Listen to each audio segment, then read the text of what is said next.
My name is Christopher, and today I'll be giving you some tips on how to play Go Tell Aunt Rhody from Suzuki Book 1. So today what I'm going to do is I'm going to play the piece once at a normal speed, then I'll play it a second time at a slower speed, and then I'll give you some tips.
So first I want to talk about some bow planning and bow positioning in this piece. So in general in this piece, the eighth notes, they should be played in the upper half or quarter of the bow. We shouldn't be using our whole bow for these eighth notes. So if we look at the first measure, we're going to start in the lower half. We're going to play that C sharp, the first note. And then for these next two notes, we're just going to stay in the upper half. And then we have full bow again. Full bow. And then again, we're going to be playing in the upper half, so just short bows. So again, that's full bow, short, full bow, short, long.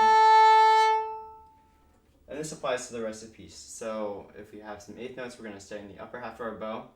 But if we have a quarter note, then we're going to use our full bow. Next, I want to take a look at the commas at the end of each of the lines. Now these commas, what these commas are basically breath marks to mark the ends of phrases. Now in music, a phrase is basically just a musical sentence. So in this piece, the first line is one sentence and the second line is another sentence, or first phrase and second phrase. And so these commas are basically just separating the first phrase and the second phrase, and they're telling you to take a little bit of space or a breath in between these two phrases. So if we take a look at the end of the first line, I'm just going to show you how that breath mark would sound. So it's an up bow.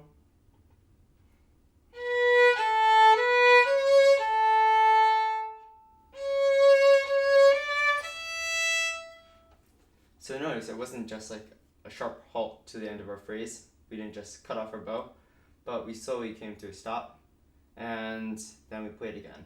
And also, we're not smushing the two phrases together. We want a little bit of space in between. And that's it. I hope you enjoyed today's video. As always, if you have any questions about anything in this piece or anything in any of the other pieces in this book, just feel free to reach out if you have any questions or anything, and I'll try to get back to you. And thanks for watching.